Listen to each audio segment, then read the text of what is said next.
Selamat pagi Bapak Ibu yang dikasihi oleh Tuhan. Ya, salam kenal tadi sebagaimana yang sedikit sudah disampaikan Bapak liturgis ya. Saya adalah Pendeta Ardian yang melayani di GRI Denpasar. Denpasar itu adalah salah satu rintisan daripada Bapak Pendeta Tommy Matakupan.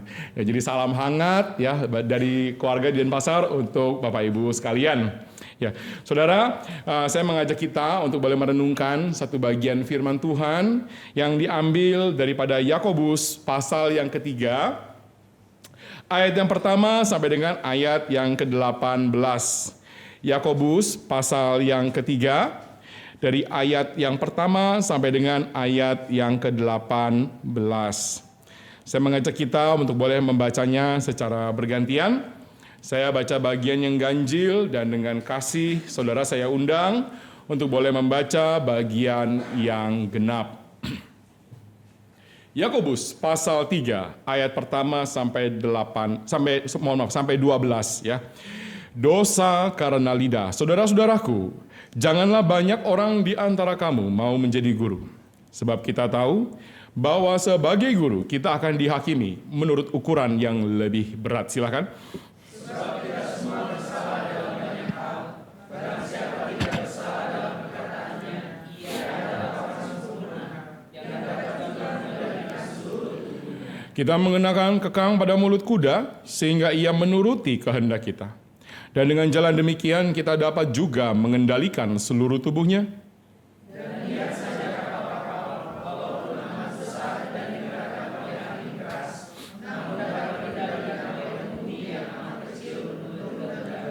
Demikian juga lidah, walaupun suatu anggota kecil dari tubuh, namun dapat memegahkan perkara-perkara yang besar. Lihatlah betapapun kecilnya api, ia dapat membakar hutan yang besar.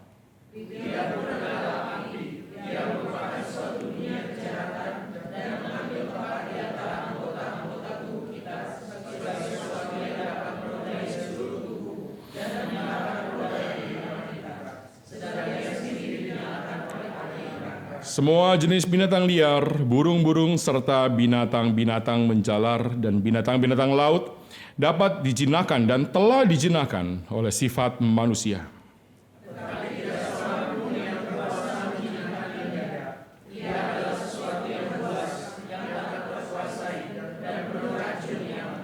Dengan lidah kita memuji Tuhan Bapa kita, dan dengan lidah kita mengkutuk manusia yang diciptakan menurut rupa Allah.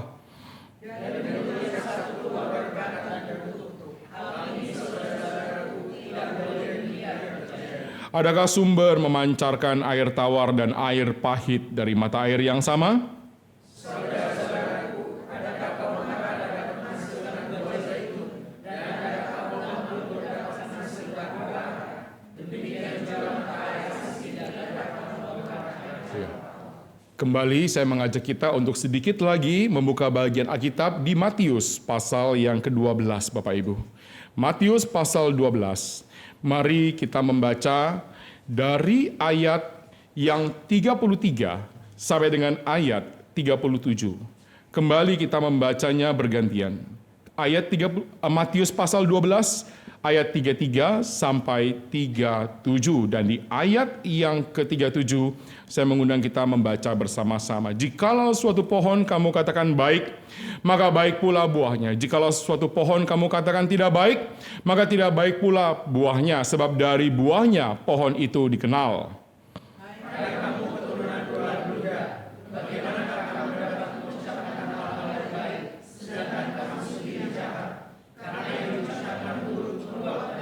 Orang yang baik mengeluarkan hal-hal yang baik dari perbendaharaan yang baik, dan orang yang jahat mengeluarkan hal-hal yang jahat dari perbendaharaannya yang jahat. Tetapi aku berkata padamu, setiap kata sia-sia yang diucapkan orang harus dipertanggungjawabkan pada hari. Bersama-sama kita baca 1, 2. Karena menurut ucapanmu engkau akan dibenarkan, dan menurut ucapanmu pula engkau akan. Mari kita kembali satu dalam doa. Bapa di surga, kami pada hari ini berkumpul untuk boleh mendengarkan dan ingin menghidupi firman-Mu. Kiranya Roh Kudus boleh bekerja secara leluasa di pikiran, hati, dan kehendak perasaan kami. Dan di hadapan salib Kristus, kiranya kami semua Tuhan, boleh kemudian direndahkan, boleh kemudian diubahkan. Sembunyikan setiap kami, khususnya hamba-Mu yang penuh keterbatasan kelemahan, di belakang kayu salib putra-Mu yang tunggal ya Bapa, Tuhan Yesus Kristus. Dan biarlah seluruh ibadah, khususnya pemberitaan firman Tuhan, boleh memuliakan Kristus demi kemuliaan Bapa semata. Ini doa dan permohonan kami dalam nama Tuhan Yesus Kristus, Juru Selamat, Tuhan dan Tuan atas hidup kami. Kami berdoa dan kami memohon. Amin. Ya, selamat pagi Bapak Ibu sekalian. Ya, hari ini kita membahas tentang yang sudah sebagaimana beberapa hari lalu saudara dapat brosurnya, yaitu adalah tentang lidah api. Saudara, kita akan bahas tentang yang namanya lidah, lalu kita akan bahas tentang yang namanya api yang menggerakkan lidah. Nah, saudara, seperti biasa saya di Denpasar, khotbah biasanya dibagi menjadi 3 bagian. Pertama introduksi, kedua adalah isi, dan ketiga itu adalah konklusi, Bapak Ibu ya. Nah, kita akan masuk kepada bagian introduksi terlebih dahulu.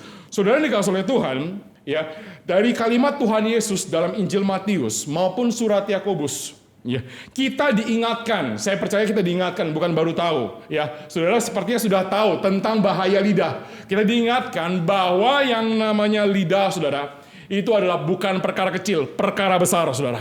Ya, saudara, dengan yang namanya lidah, itu ada perang Ukraina Rusia, saudara.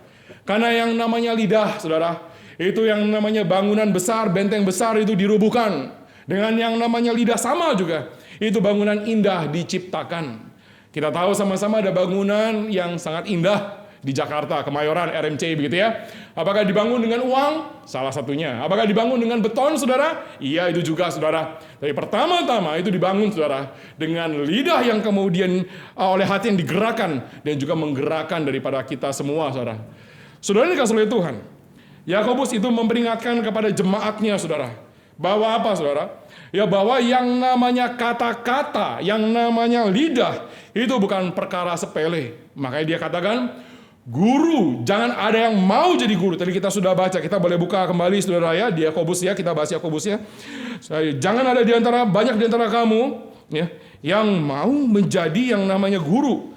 So, kita tahu guru akan dihakimi menurut ukuran yang lebih berat. Kenapa, saudara? Karena guru, saudara, itu kemudian yang lebih banyak berkata, kata melengkapi demikian. Matius pasal 12, saudara, itu bahkan, saudara ya, perkataan yang sia-sia pun, saudara, dalam bahasa Inggrisnya lebih dekat bahasa aslinya, the careless word, saudara. Dalam nuansa aslinya, saudara, ya, Yunaninya, itu adalah kata-kata yang tidak dipertimbangkan. Itu pun akan Tuhan perhitungkan, saudara. Akan namanya nanti dihakimi, saudara. Tidak sampai di situ, saudara. Amsal 18 ayat 21. Hidup mati seseorang itu ada di dalam, hidup mati seseorang itu tergantung di dalam lidah seseorang, saudara. Oleh karena itu, saudara dikasihi oleh Tuhan, ini saya kira, saudara, bukan hanya untuk saudara kita berhati-hati, tapi juga khususnya bagi para pengkhotbah, bagi hamba Tuhan, mungkin juga di sini ada KKR regional, ada kemudian panen siswa. Hati-hati, saudara, kita perlu waspada terhadap yang namanya lidah kita, saudara.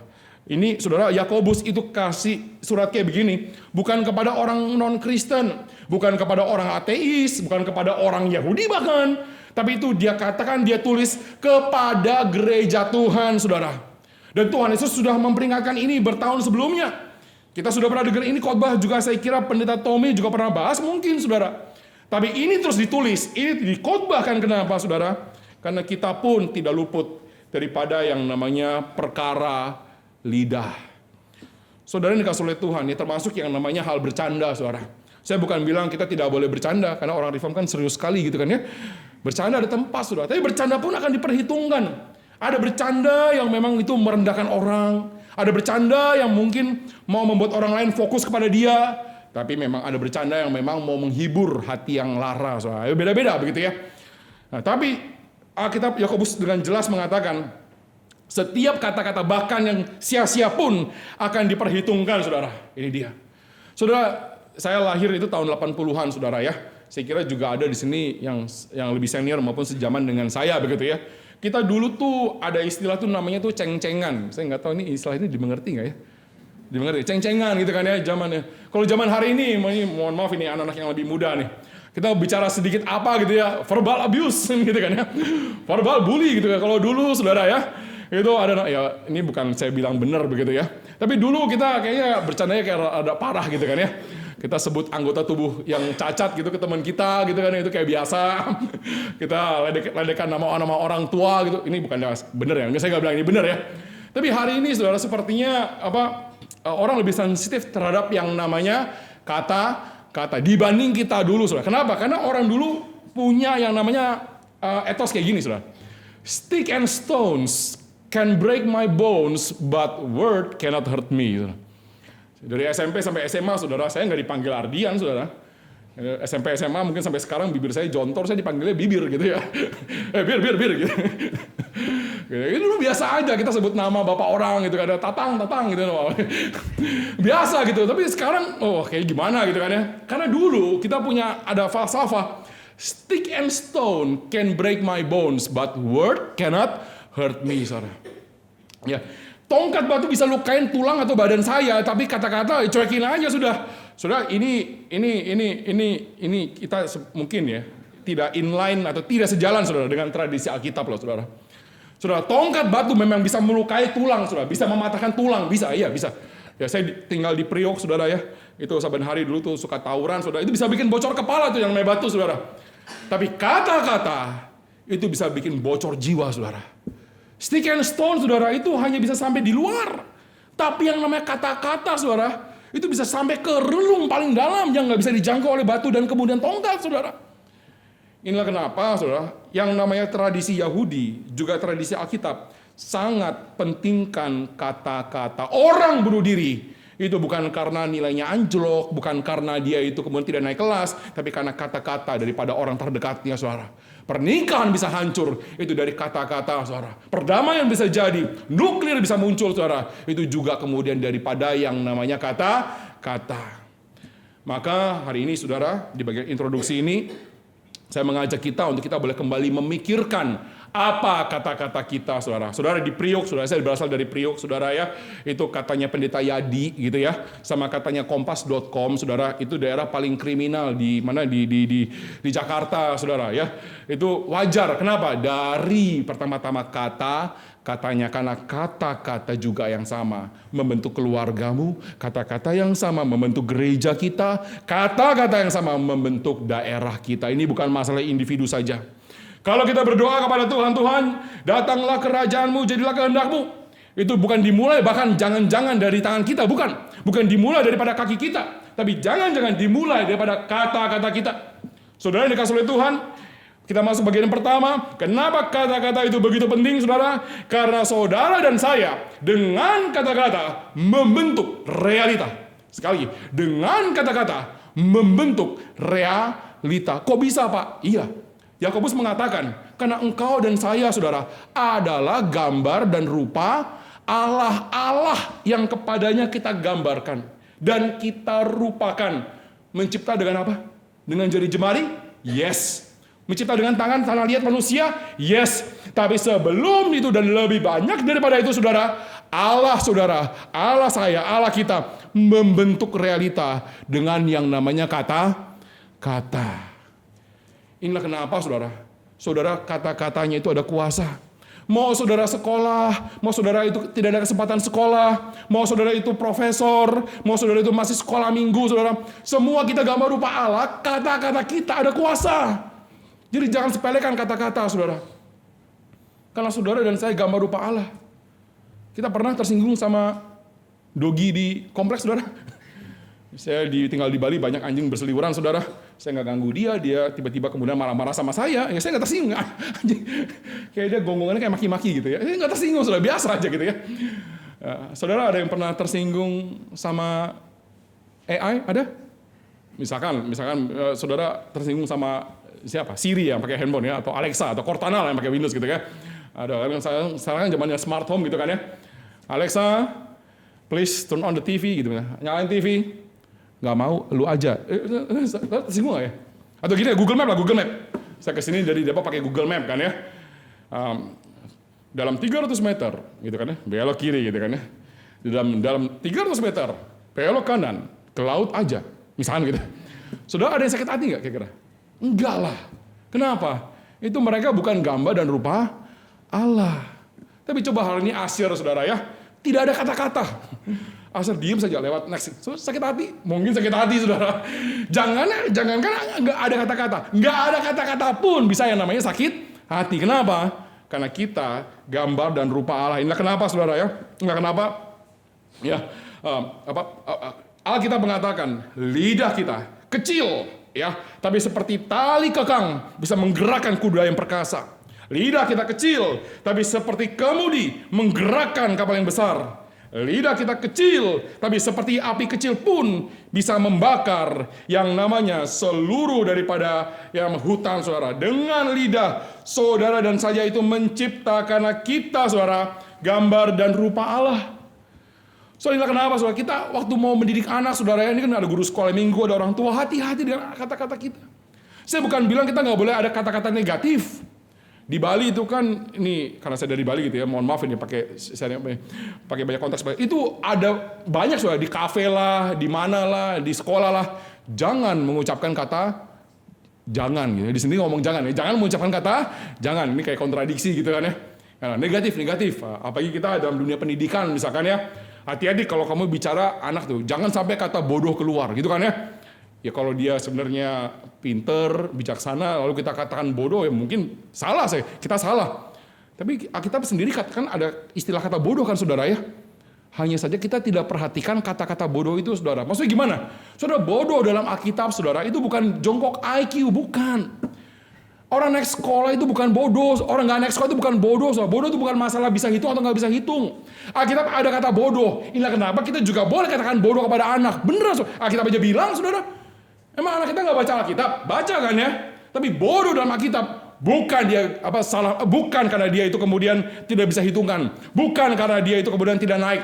Bodoh dalam Alkitab saudara, sudah tahu yang benar, sudah tahu firman, tapi bebal lakukan. Tahu ada Tuhan, tapi tidak menganggap Tuhan. Itu bodoh, saudara. Hari ini anak pecahin gelas, nggak bodoh. Tapi kalau kemudian dia tahu firman, melawan firman, itu baru bodoh, saudara. Saudara ini dikasih oleh Tuhan. Saudara dan saya, itu dengan kata-kata menciptakan realita. Hari ini kita mau jadi gereja yang seperti apa, saudara? Kalau kita mau jadi gereja yang mendatangkan surga, saudara, mau menjadi keluarga yang mencicipi surga, itu dimulai bukan dari dompet, saudara. Itu dimulai daripada kata karena saudara dan saya itu adalah gambar dan rupa Allah.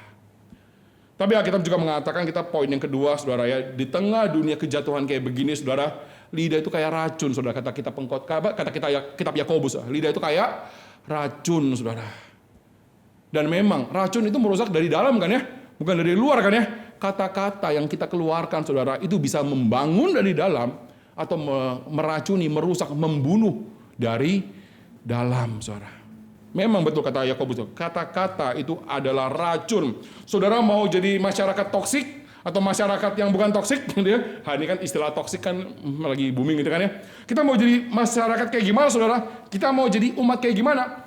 Dibentuk dan dicirikan dengan kata-kata. Saudara perhatikan. Dalam kitab Kejadian, ada keturunan ular, ada keturunan perempuan, betul ya? Itu dicirikan dari apanya, saudara? Yes, dari tindakannya. Yang satu membangun kota, yang satu kemudian beranak cucu, lalu kemudian menyebar, saudara. Yes, betul, saudara. Tapi Alkitab juga catat, ada satu karakter yang sangat unik, saudara. Antara keturunan ular dan keturunan perempuan. Saudara perhatikan, Lameh. Saudara perhatikan, keturunan daripada Kain, saudara. Kata-katanya, saudara. Kalau kepada Kain, dihukum 7 kali lipat. Yang bersalah kepada Kain, dibalas 7 kali lipat. Yang bersalah kepada saya, enak aja cuma 7 kali. 70 kali lipat. Saudara. Kata-kata congkak, kata-kata sombong, kata-kata kasar. Sebaliknya, saudara, keturunan perempuan, saudara, keturunan anak-anak Allah, dari sejak zaman Enos, orang mengenal Allah. Dari mana itu? Kata-kata. Hari ini, saudara, dikasih oleh Tuhan, kita boleh KTP-nya Kristen, kita boleh akte lahirnya Kristen, tapi bagaimana dengan realita yang kita coba hadirkan, saudara? Banyak saudara yang namanya termasuk juga saya, ini khotbah bukan cuma buat saudara, juga saya. KTP-nya Kristen, saudara. Tapi kemudian kata-katanya bukan nuansa Kristen, bukan nuansa sorgawi, saudara. Tapi nuansa yang dari mungkin neraka kali ya. Nah ini dia. Zaman ini saudara, zaman tidak jelas. Banyak anak muda hari ini pun identitasnya tidak jelas.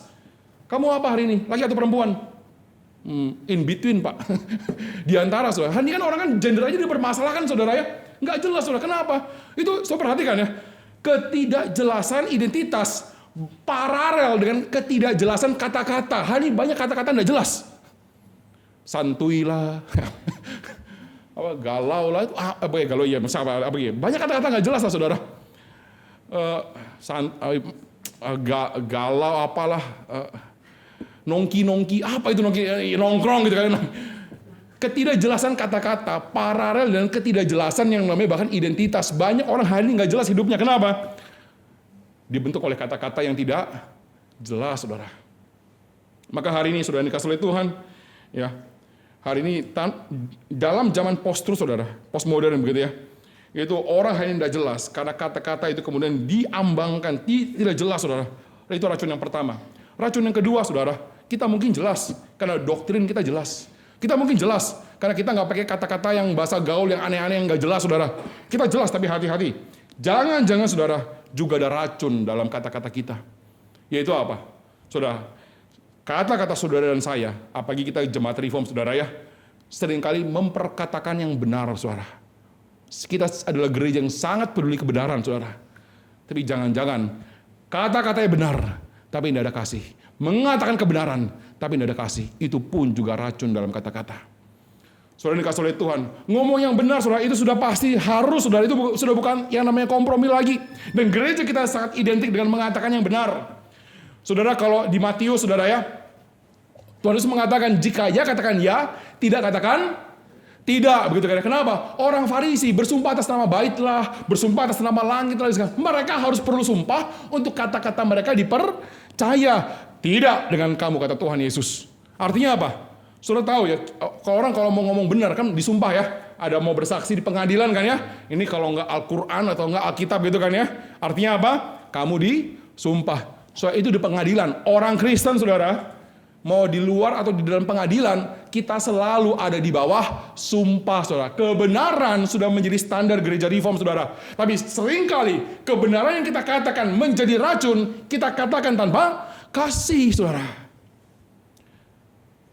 Kebenaran toh. Yang penting saya benar, kamu salah. Apalagi begini, saudara. Kebenaran kita pakai, kita katakan, kita semprot orang keluar, saudara. Untuk mengangkat diri kita. Saya yang benar, kamu yang salah. Oh, celaka sekali, saudara. Kebenaran, kita sebenarnya nggak terlalu peduli kebenaran kok. Kita nggak terlalu peduli dia itu terima kebenaran. Yang penting saya benar, kamu salah. Dia sih saya menang, kamu kalah. Ya, itu benar, saudara. Itu udah benar, saudara. Kebenaran ketika diucapkan tanpa kasih, itu pun tidak benar, saudara. Sokrates aja tahu hal ini, saudara. Apakah motivasinya benar, caranya benar, waktunya benar, dan kepada orang yang benar, saudara. Saudara, dikasih oleh Tuhan, kita ini sangat identik dengan predestinasi, betul ya? Predestinasi kan ya? Doktrin pemilihan Allah. Dan seringkali kita jadikan itu adalah kemudian diskusi, apologetika, perdebatan, saudara, antara Armenian sama yang namanya Calvinis, saudara. Tapi Agustinus, termasuk juga Calvin, saudara, itu mengatakan predestinasi bukan dalam wacana apologetika, tapi penggembalaan, saudara.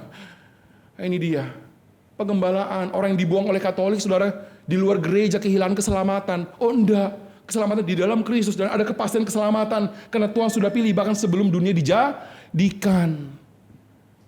Saudara yang dikasih oleh Tuhan, kebenaran tanpa kasih itu juga adalah kemudian racun. Tapi juga sebaliknya, saudara. Kasih tanpa yang namanya kebenaran. Kita ini orang timur, saudara ya. Ada yang dari barat sini. Kita ini orang timur, saudara ya. Saudara, kita ini sangat kemudian tuh, menurut saya lah ya. Itu sangat kemudian tuh kaku lah dalam berkata-kata gitu. Yang penting, di depan senyum, hormat gitu kan ya. Padahal belakangnya dongkol gitu kan ya. Gitu. Kalau barat kebalikannya, saya bukan bilang mana yang benar mana yang salah, saudara ya. Kalau orang barat ceplos-ceplos gitu kan ya, I hate you gitu kan ya.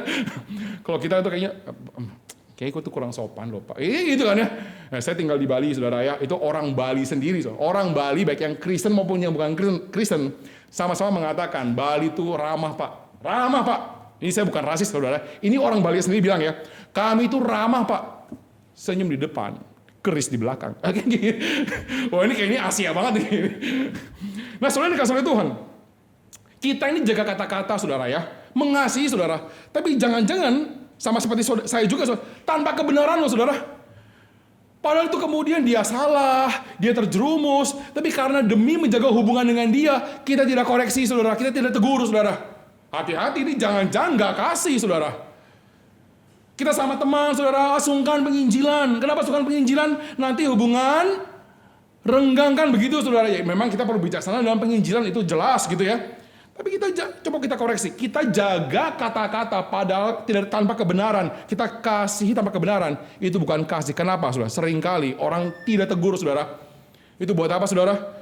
Agar orang itu, teman saya itu atau siapalah gitu ya, yang kemudian saya nyaman, yang kemudian terima saya apa adanya, yang kemudian itu hubungan sudah baik gitu kan, sudah sangat comfort zone lah. Ya, itu, saya tidak mau kehilangan dia.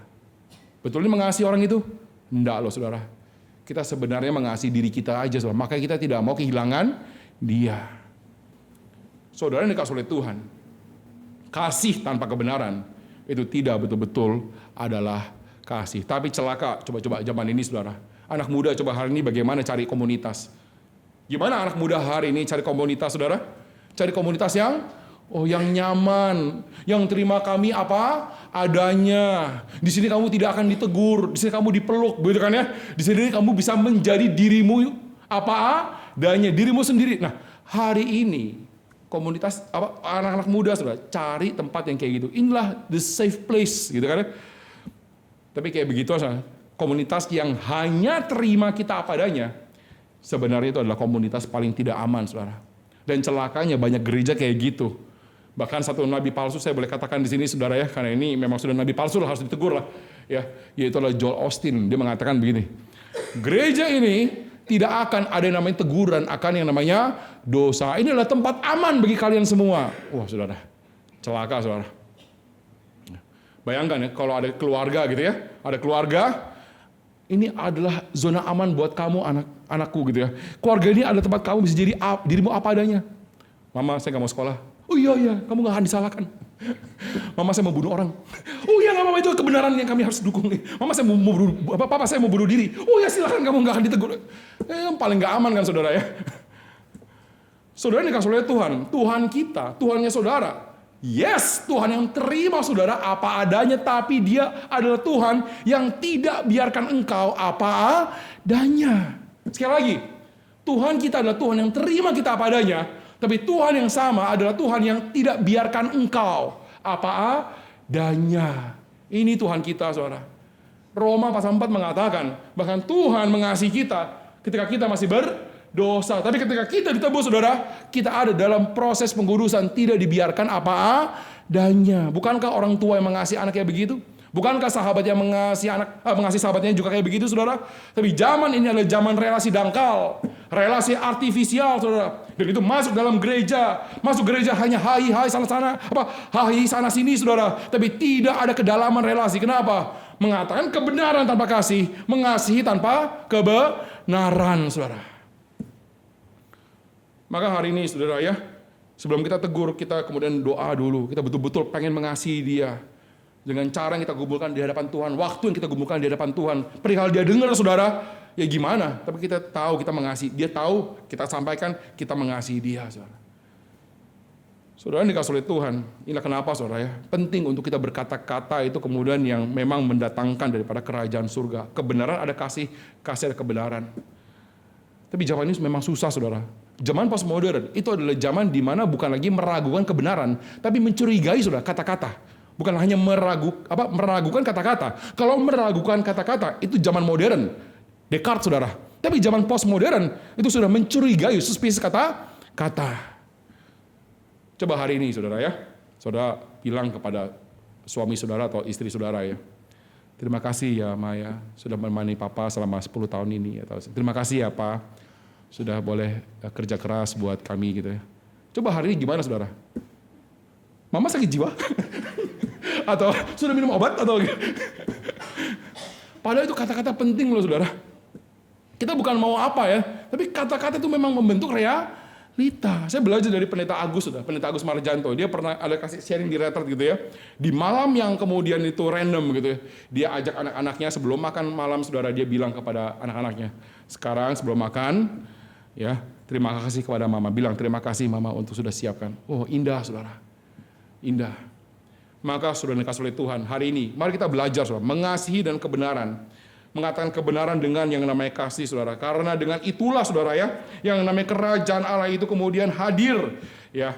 Dan ya saya mau bahas satu lagi saudara, satu hal lagi yang kemudian ini sebenarnya sangat merusak gereja. Tapi juga sebenarnya tidak bisa dihindarkan.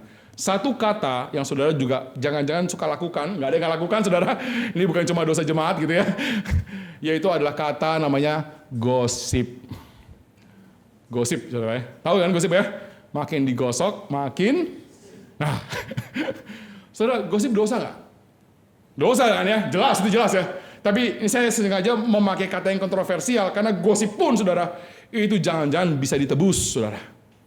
Kita definisi ulang begitu ya. Gosip saudara yang dimaksud itu adalah bicarakan orang di belakang saudara. Dan ini ada tempat loh sebenarnya saudara ya, kalau kita lakukan dengan benar. Benarnya gimana Pak? Ketika saudara gosip di belakang orang, nggak apa-apa. Loh, masa Pak? Katanya kan dosa. Tunggu dulu saudara. Ada gosip yang dosa, ada gosip yang tidak dosa. Saudara, ini sekali lagi definisi saudara ya.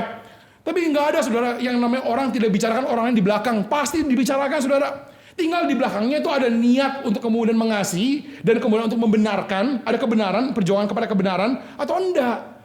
Gosip dosa saudara. Karena cuma ada kebenaran tanpa kasih atau ada kasih tanpa kebenaran. Tapi gosip itu bisa benar saudara. Jujur aja, saya sama pengurus gosipin jemaat di belakang.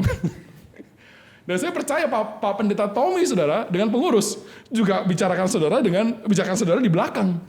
Tapi bukan untuk menjatuhkan, melainkan untuk mengasihi dan membawa pada kebenaran. Izin tanya yang sudah jadi orang tua nih. Apakah saudara tidak pernah membicarakan anak di belakang anak saudara? Saya percaya pasti pernah lah. Ya, tapi apakah untuk menghancurkan? Ayo kita rusak nama baik anak kita mah? Kan enggak kan ya. Adalah untuk kemudian mengasihi dan kemudian mengusahakan kebenaran. Maka saudara silakan gosip. Tapi di dalamnya ada usaha kepada kebenaran dan usaha untuk kemudian mengasihi saudara. Saudara yang dikasih oleh Tuhan, ya.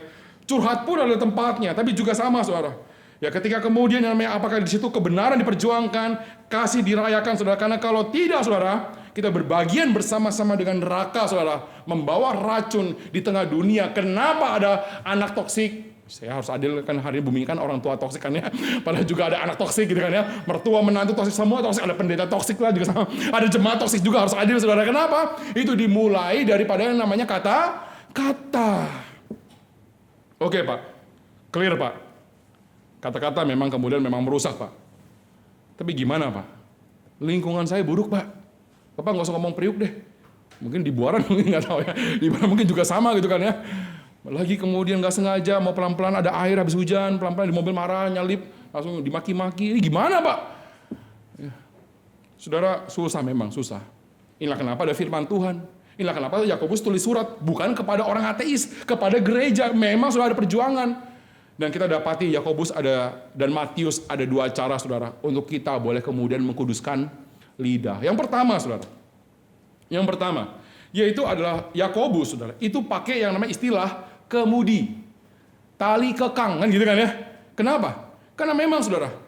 Ya, yang namanya perubahan lidah itu dari kebiasaan. Yang namanya perubahan tingkah laku memang dari hati bisa. Tapi juga daripada yang namanya kebiasaan. Saudara coba biasakan lidah saudara. Gini deh. Tim Keller saudara itu ada pernah sharing gitu ya. Dia itu puasa lidah saudara. Dia mau buat apapun lah. Dia coba lidahnya itu dikunci saudara. Dan kemudian dia mendapati, saya pernah juga coba saudara. Saya kemudian latihan nggak bicara, hati-hati jaga lidah gitu ya. Kekang lidah. Saya juga mendapati saudara. Diri saya, hati saya itu ternyata lebih jahat daripada yang saya sadari. Saudara. Coba saudara bantu orang, saudara apa pelayanan, nggak ngomong saudara. Oh, sini mulai berkecamuk saudara. Saudara ketika kita itu kemudian coba kekang lidah, kita coba kemudian kendalikan lidah saudara. Kita coba puasa gosip, misalkan puasa pamer, puasa bela diri, saudara. Kita akan dapati diri kita itu jauh lebih self-righteous, jauh lebih rasa diri superiority kompleks, sombong, congkak, defensif, bahkan munafik, saudara. Alkitab katakan tali kekang, saudara. Kemudi, saudara. Kita mau dipakai Tuhan? Mungkin pertama-tama bukan dari tangan kaki kita, saudara. Mungkin pertama-tama dari lidah kita, saudara.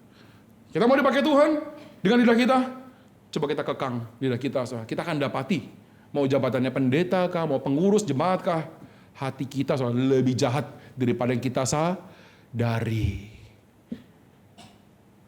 Tapi Tuhan juga kemudian kasih gambaran yang kedua, saudara, khususnya di ayat 12 dan di Matius pasal 12, Yakobus pasal 3 ayat 12 dan Matius pasal 12, yaitu adalah apa, saudara? Yaitu, adakah sumber memancarkan air tawar dan air pahit dari mata air yang sama? Bisakah pohon ara menghasilkan buah zaitun atau pohon anggur menghasilkan buah ara? Tidak bisa. Artinya apa? Matius ada lebih jelas. Kata-kata lidah yang baik itu keluar daripada hati yang baik. Jadi yang pertama dari luar, saudara, kekang ya. Tapi yang kedua dari dalam. Pertanyaannya, gimana dari dalam bisa berubah? Saudara, inilah kenapa, saudara, Yakobus ada bilang, lidah itu seperti yang namanya api. Karena memang ada dua macam api, saudara. Api yang dari neraka, kata Yakobus. Tapi Alkitab juga sama, ada api yang daripada surga. Api yang dari neraka, yaitu anak-anak Kain itu, saudara. Saudara tahu Menara Babel, katanya. Menara Babel itu kan hancur karena mereka saling gak mengerti kata-kata, kan beda bahasa ya. Para penafsir, saudara, mau yang reform ataupun yang tidak reform, sama-sama mengatakan, kenapa Menara Babel hancur, saudara? Karena di atas mereka perang kata-kata. Jadi gak ngerti satu dengan yang lain.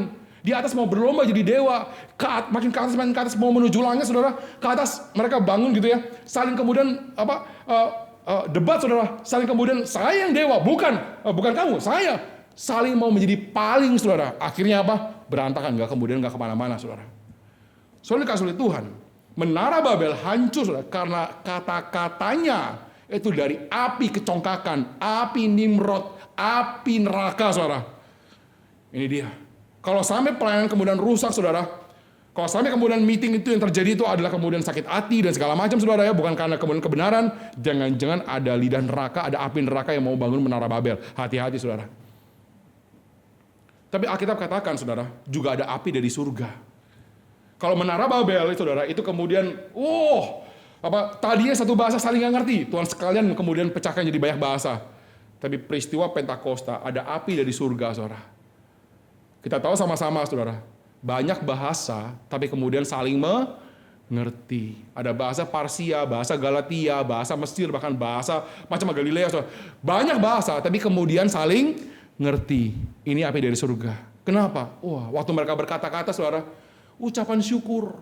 Waktu mereka berkata-kata, saudara, tentang karya Allah yang besar, kata Kisah Rasul, saudara.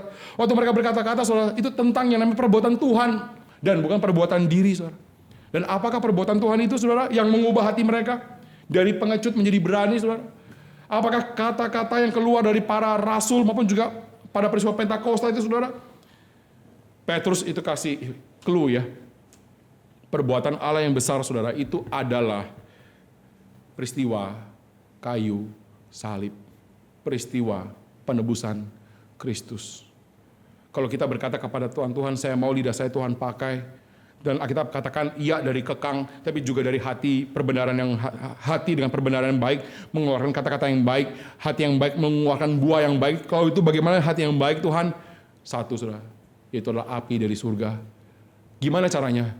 Dari salib di Golgota. Maksudnya apa, Pak? Saudara tahu kenapa Kristus disalib? Apakah dia disalib itu karena yang namanya dia buat mujizat? Apa Kristus disalib karena dia, apa saudara? Karena dia itu mengajar? Mungkin jawabannya adalah ya, saudara. Tapi saudara, yang paling jelas adalah Kristus disalib, saudara, itu karena dia terima semua kata-kata yang salah di situ. Di atas kayu salib, saudara, itu tidak ada kebenaran.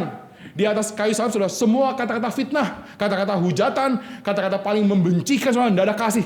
Tidak ada kasih, tidak ada kebenaran di atas kayu salib, saudara. Kristus telah salib, saudara. Karena kata-kata yang salah bukan cuma dari orang Yahudi, bukan cuma dari kepengecutan Pilatus.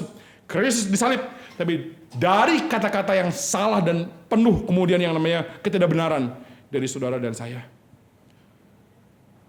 Saudara yang dikasihi oleh Tuhan, Kristus. Itu dia disalib, saudara. Karena itu adalah kebenaran.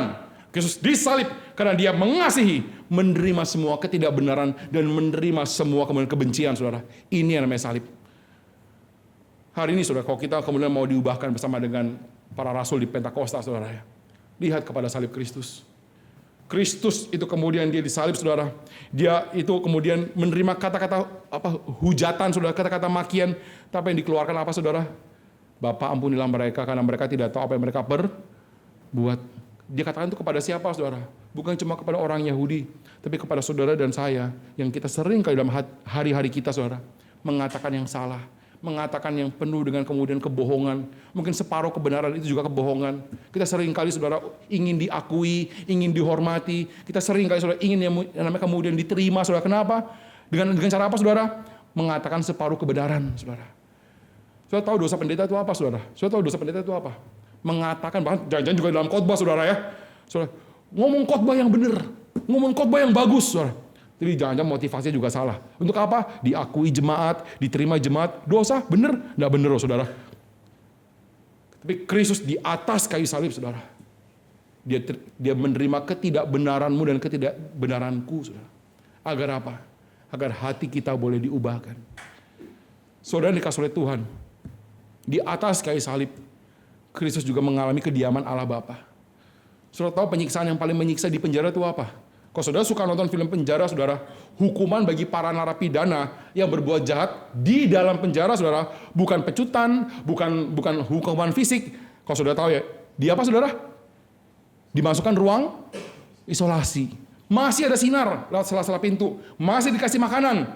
Tapi kalau saudara tahu di situ tidak ada satu hal, yaitu adalah kata-kata. Satu filsuf namanya William Barclay, saudara, dia mengatakan yang namanya meniadakan manusia, yaitu adalah kita stop respon, stop kata-kata kepada dia. Saudara dikasih oleh Tuhan. Ini adalah penyiksaan paling menyiksa, saudara. Tidak ada kata-kata di atas kayu salib. Kristus kehilangan kata-kata dari Allah Bapa. Kata-kata apa itu, saudara? Saudara tahu apa kata-kata yang Bapa pernah katakan kepada Kristus? Inilah anakku yang kukasihi, kepadanya lah aku Di atas kayu salib tidak ada kata-kata itu, saudara. Allah Bapa diam. Sehingga kemudian Kristus yang biasanya memanggil Allah sebagai Bapa, di situ dia mengatakan, Eli, Eli lama sabatani, Allahku, Allahku, kenapa engkau meninggalkan aku? Tidak ada kata-kata Bapa kepada Kristus. Karena kalimat engkaulah anak yang kukasihi, kepadamu aku berkenan, itu tidak dikatakan kepada Kristus, agar itu dikatakan kepada saudara dan saya yang tidak layak menerimanya. Kalau hari ini kita sudah cari pengakuan, cari penerimaan, saudara, cari yang namanya kemudian reputasi, dengan kemudian kebohongan, dengan kemudian namanya kata-kata yang kemudian salah, saudara, kita boleh tidak mencarinya lagi, saudara. Kenapa? Kita sudah mendapatkannya dari pribadi yang paling layak memberinya. Kita sudah terima dari pribadi paling indah, paling berharga, saudara, yaitu adalah Allah Bapa sendiri, di mana dia mengatakan kepada saudara dan saya, inilah anak yang kukasihi, kepadamu aku berkenan, karena Kristus. Saudara dikasih oleh Tuhan. Waktu kita melihat apa yang di atas kayu salib, saudara, sangat tidak ada alasan lagi, saudara, untuk kita kemudian itu mengatakan hal-hal yang kemudian tidak benar dan penuh kemudian kebencian. Kristus terima semuanya itu demi saudara dan saya. Agar apa, saudara? Agar hati kita yang tadinya sumber air pahit boleh diubahkan menjadi sumber air yang jernih dan menyegarkan. Agar di tengah society masyarakat yang kemudian keluar realita neraka, saudara, kita boleh bersama-sama menghadirkan realita surga, saudara. Dimulai daripada gereja kita, dimulai daripada rumah tangga kita, dimulai daripada yang namanya komunitas kita di tempat ini. Kita mau gereja kita dipakai oleh Tuhan, mungkin tidak tunggu daripada namanya bangunan besar. Meskipun itu kita mohonkan kepada Tuhan. Kita dipakai oleh Tuhan, mungkin tidak menunggu, saudara, daripada jumlah jemaat yang kemudian semakin bertumbuh. Tapi mari kita dipakai oleh Tuhan dengan satu organ yang Tuhan anggap penting, yaitu adalah lidah kita, yaitu adalah kata-kata. Mari kita berdoa.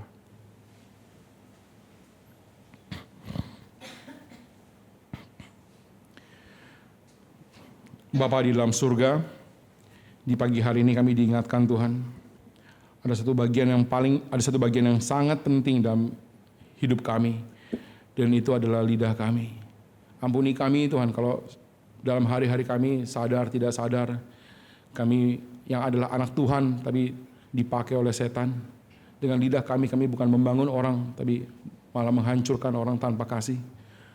Dengan lidah kami Tuhan, kami bukan mengatakan kebenaran dengan benar, tapi kami mengatakan kebenaran dengan kesombongan. Biarlah apa yang Kristus lakukan ya Bapa di atas kayu salib boleh mengubah hidup hati kami, sehingga kami boleh mengeluarkan kata-kata perbendaharaan yang baik dan benar, membangun adil, kasih, suci Tuhan. Karena Engkau telah mengubah hati kami karena Kristus Yesus Putramu yang tunggal disalib. Kami mau berdoa Tuhan untuk pelayanan di tempat ini. Berkati Pak Tommy, Bu Mercy, dan seluruh pengurus di dalam pergumulan yang ada. Tuhan terus pakai kami. Satukan hati kami Tuhan, untuk kami boleh semakin giat melayani Engkau. Dan itu juga dimulai daripada lidah kami, kata-kata yang Engkau izinkan untuk kami katakan. Terima kasih ya Bapak, berkati gerejamu di tempat ini. Di dalam nama Tuhan Yesus Kristus, Juru Selamat kami yang hidup, kami berdoa, kami bersyukur. Amin.